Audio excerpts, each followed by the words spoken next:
Hello everyone, welcome to break time classes. इस video में UP PCS 2025 के लिए जो हम बूस्टर सीरीज़ कर रहे हैं, इसमें एक इम्पॉर्टेंट टॉपिक, जितने भी संविधान में जो संस्थाओं का उल्लेख है, कुछ चीज़ें जैसे कुछ आयोग बने हैं, उन सब के बारे में, जिसके बारे में ज़्यादा क्वेश्चन पीसीएस में पूछे जाते हैं या पीसीएस के थ्रू जो भी एग्ज़ाम होता है उसमें पूछे जाते हैं, वो सभी टॉपिक यहाँ पर कवर करेंगे। और ये सारे जो नोट्स वगैरह हैं बूस्टर सीरीज़ वाले या जो बाकी के जो hand written notes and test and quiz हैं, वो आपको यूपी पीसीएस वाले पेड ग्रुप में मिल जाएगा। ज्वाइन करने के लिए व्हाट्सएप नंबर दिया हुआ है, इस पर आप व्हाट्सएप पे मैसेज करेंगे यूपी पीसीएस ग्रुप डिटेल, तो डिटेल आपको भेज दी जाएगी, उसको प्रॉपर्ली वर्ड कर ज्वाइन कर सकते हैं। तो चलिए शुरू करेंगे।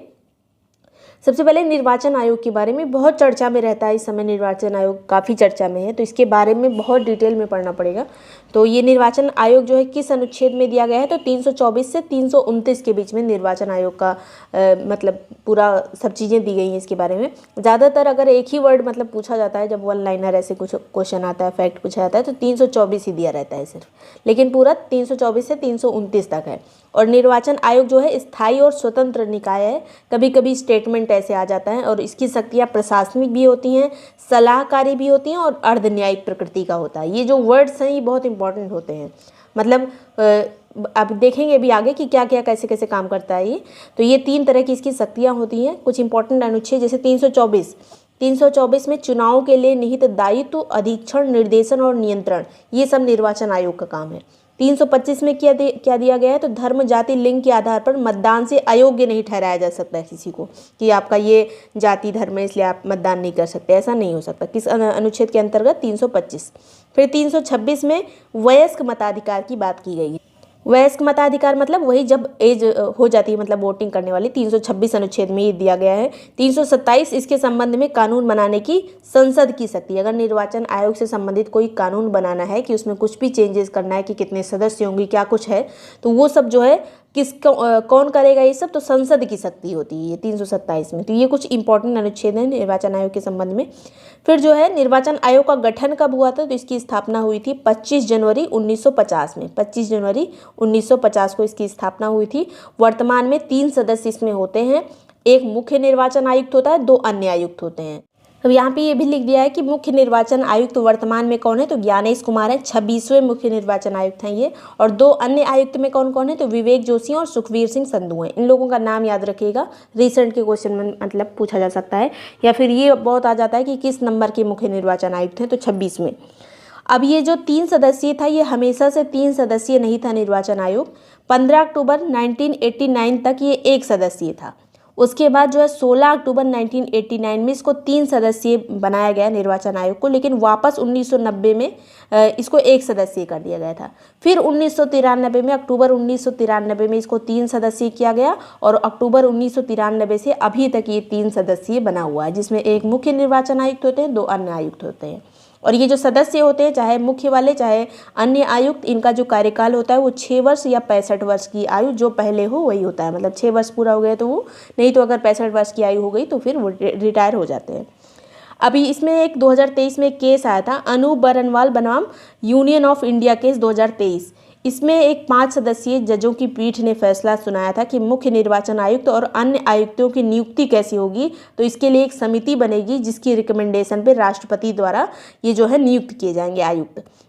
तो ये कौन कौन है, इस समिति में कौन कौन रहेगा जो रिकमेंड करेंगे, तो प्रधानमंत्री रहेंगे, लोकसभा में विपक्ष के नेता रहेंगे, भारत के मुख्य न्यायाधीश रहेंगे। इन सबकी तीनों की सलाह पर राष्ट्रपति के द्वारा मुख्य निर्वाचन आयुक्त और अन्य आयुक्तों की नियुक्ति की जाएगी। तो ये जो है एक केस है, अनूप बरनवाल बनाम यूनियन ऑफ इंडिया केस 2023, इसका ये फैसला था।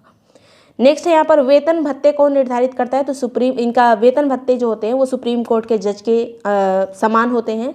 निष्कासन इनका त्यागपत्र के द्वारा हो सकता है, स्वतः त्यागपत्र दे दे, या फिर अगर इनको हटाना है तो इनके ऊपर वही चीज़ें की जाएंगी, वही प्रोसेस फॉलो किया जाएगा जो सर्वोच्च न्यायालय के न्यायाधीश को हटाने की जो प्रक्रिया होती है, जिसको महाभियोग कहते हैं।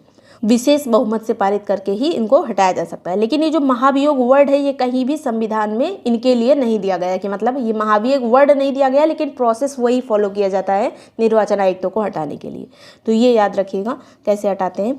नेक्स्ट यहाँ पर राष्ट्रीय निर्वाचन आयोग की प्रमुख शक्ति और कार्य क्या क्या है, तो ये जो है मेन जो इनका काम है, लोकसभा, राज्यसभा, विधानसभा, राष्ट्रपति, उपराष्ट्रपति, जितने भी प्रमुख जितने भी चुनाव होते हैं वो सारा राष्ट्रीय निर्वाचन आयोग यानी जो केंद्र का निर्वाचन आयोग है वो करता है। एक राज्य निर्वाचन आयोग भी होता है जिसका काम होता है जो पंचायत की चुनाव या स्थानीय निकायों के चुनाव, जो नगर निगम वगैरह के जो चुनाव होते हैं, स्थानीय निकाय का चुनाव का काम जो है राज्य निर्वाचन आयोग का है। लेकिन बाकी सारे, जैसे चाहे विधानसभा का हो, राज्यों की विधानसभा, विधान परिषद, ये सब जो भी चुनाव होते हैं वो सारे राष्ट्रीय निर्वाचन आयोग के अंतर्गत आते हैं। अब इसका जो प्रमुख काम है कि परिसीमन आयोग अधिनियम के आधार पर निर्वाचन क्षेत्रों के भूभाग का निर्धारण, ये सब प्रशासनिक अधिकार हैं। जो हमने देखा था प्रशासनिक, सलाहकारी, अर्ध न्यायिक, ये सब अधिकार होते हैं, तो ये सब भी मतलब ये प्रशासनिक अधिकार में आएगा।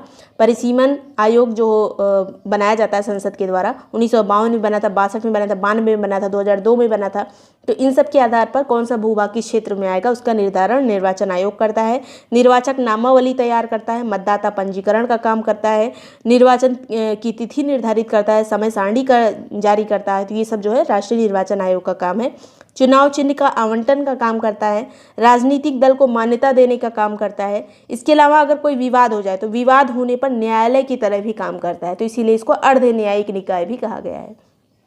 तो ये चीज़ें, इसके अलावा आचार संहिता बनाने का इसका काम है, तो इसमें भी ये न्यायालय की तरह आचार संहिता बनाता है। संसद सदस्य निर्भरता मामलों पर राष्ट्रपति को सलाह देने का काम करता है, तो सलाहकारी भूमिका भी इसकी है।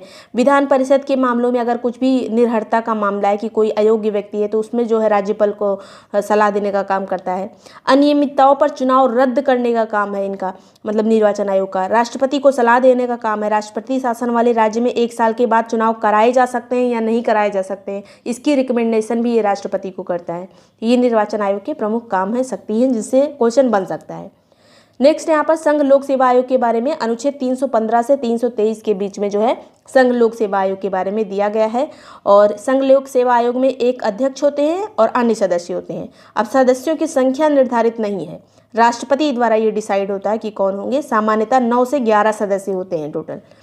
अब इसकी स्थापना कब हुई थी संघ लोक सेवा आयोग की, तो 1 अक्टूबर 1926 में हुई थी। आज़ादी के बाद 26 अक्टूबर 1950 को, मतलब जब इसको हमारे संविधान के आधार पर कब बनाया गया था, तो 26 अक्टूबर 1950 को। वैसे इसकी स्थापना 1926 में हो गई थी। फिर जो है कार्यकाल इनके सदस्यों का कितना होता है अध्यक्ष वगैरह का, तो 6 वर्ष या 65 वर्ष जो पहले हो। वर्तमान में अध्यक्ष कौन है, तो डॉक्टर अजय कुमार हैं, संघ लोक सेवा आयोग के अध्यक्ष। ये याद रखिएगा, इसका मतलब अनुच्छेद कहाँ से कहाँ तक है, 315 से 323। नेक्स्ट है राज्य लोक सेवा आयोग के बारे में, तो ये भी इसी के अंतर्गत आता है। जैसे जो 315 अनुच्छेद है, इसी में दिया गया है कि संघ और राज्यों के लिए लोक सेवा आयोग होगा, तो वहीं राज्यों का भी उसी में आ जाता है। और एक और अनुच्छेद यहाँ पर इंपॉर्टेंट हो जाता है, 320 अनुच्छेद, ये लोक सेवा आयोग के कार्य को बताता है। अनुच्छेद 320 लोक सेवा आयोग के कार्य। नेक्स्ट है वित्त आयोग के बारे में, 280 में इसका उल्लेख किया गया है। वित्त आयोग से बहुत क्वेश्चन बन रहे हैं, अभी आरओ में भी क्वेश्चन पूछा गया था।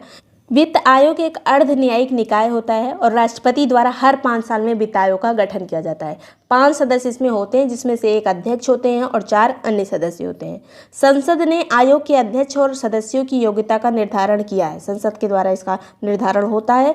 अध्यक्ष जो होते हैं उनको सार्वजनिक मामलों का अनुभवी होना चाहिए। इसके अलावा जो अन्य 4 सदस्य होते हैं उसमें भी सभी बड़े बड़े लोग होने चाहिए, जैसे किसी उच्च न्यायालय का न्यायाधीश बनने का हो वो व्यक्ति, या योग्य हो उसके, या फिर लेखा, जो सेकंड वाला व्यक्ति हो, एक व्यक्ति जो हो वो लेखा और वित्त मामलों का विशेष ज्ञाता हो। फिर थर्ड वो व्यक्ति हो जिसे लेखा और वित्त मामलों का अनुभव हो। फिर जो है वो अर्थशास्त्र का विशेष ज्ञाता हो। तो इसी आधार पर जो है संसद डिसाइड करती है और अध्यक्ष मतलब योग्यता संसद के द्वारा डिसाइड की जाती है।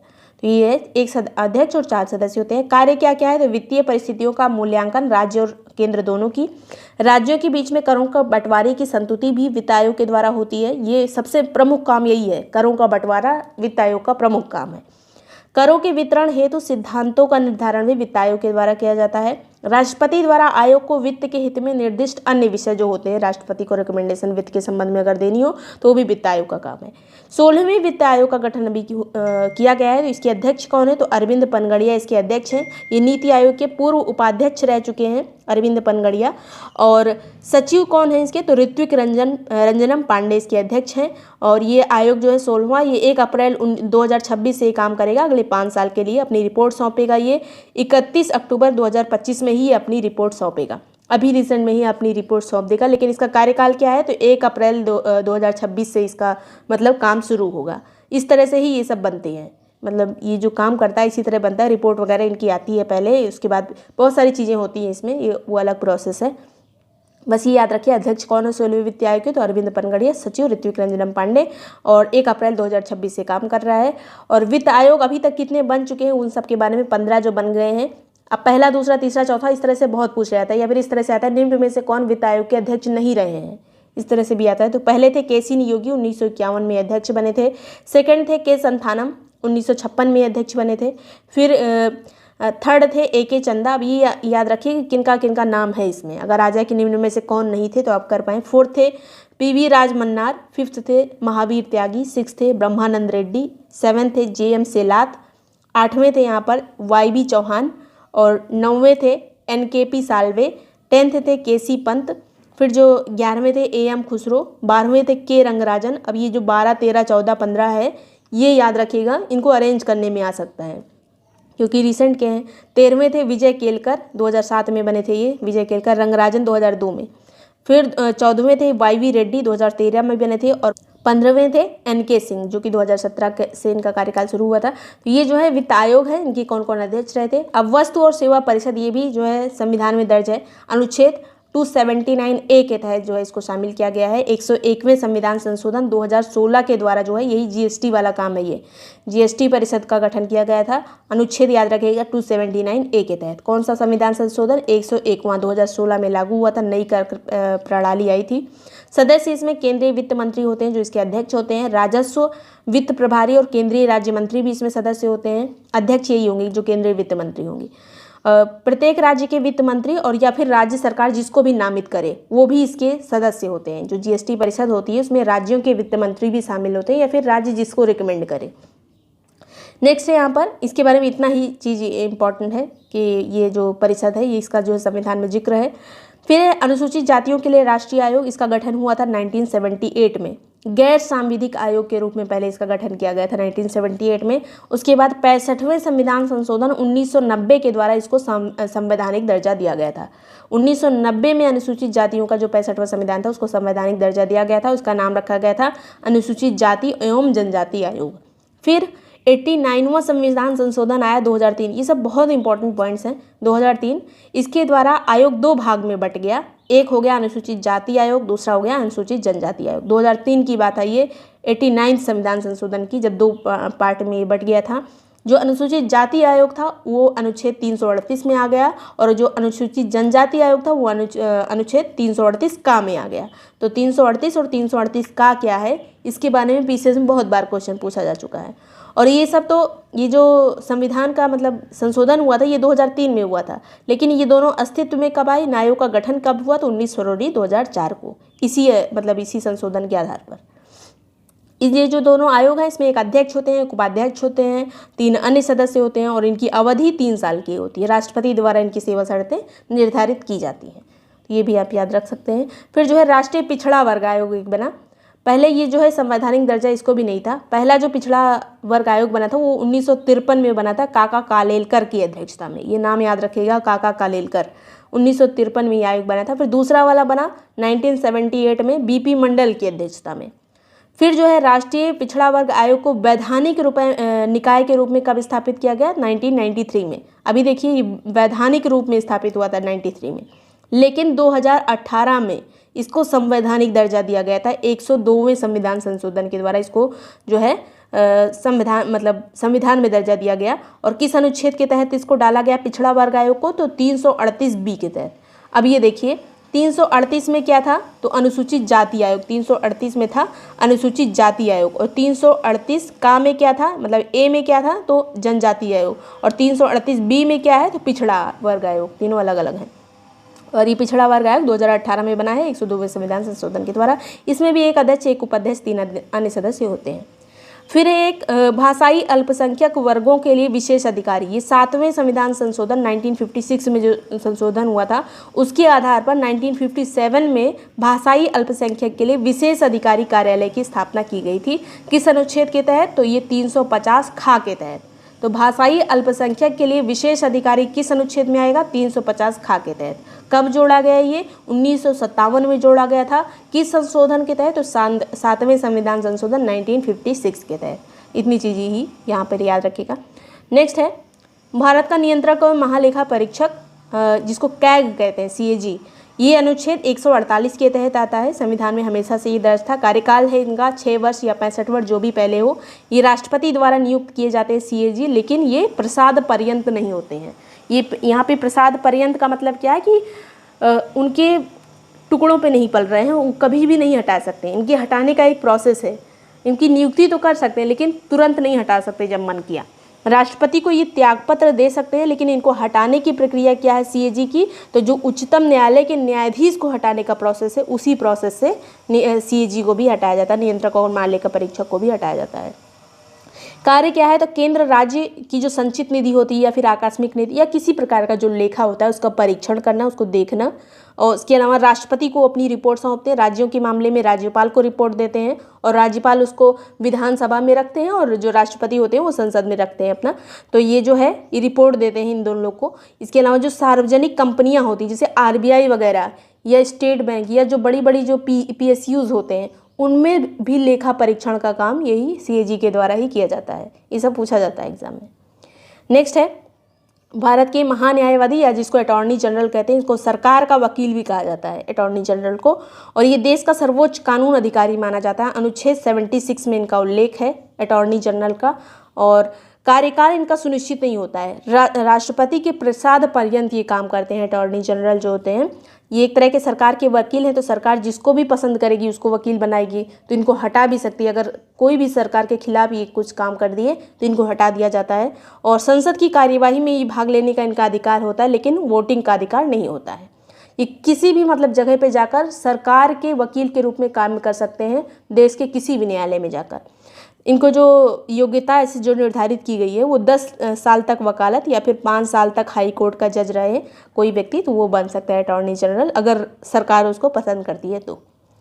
नेक्स्ट है यहाँ पर राज्य का महाधिवक्ता के बारे में। जैसे ये अटॉर्नी जनरल होते हैं, जो ये महान्यायवादी होते हैं, ये तो देश के होते हैं, केंद्र के होते हैं, और ये जो महाधिवक्ता होते हैं राज्यों के, ये राज्य के मामले में राज्य सरकार के वकील होते हैं। अनुच्छेद 165 के तहत, अनुच्छेद याद रखिएगा यहाँ पर, इनकी नियुक्ति जो है राज्यपाल के द्वारा की जाती है और प्रसाद पर्यंत ये भी काम करते हैं।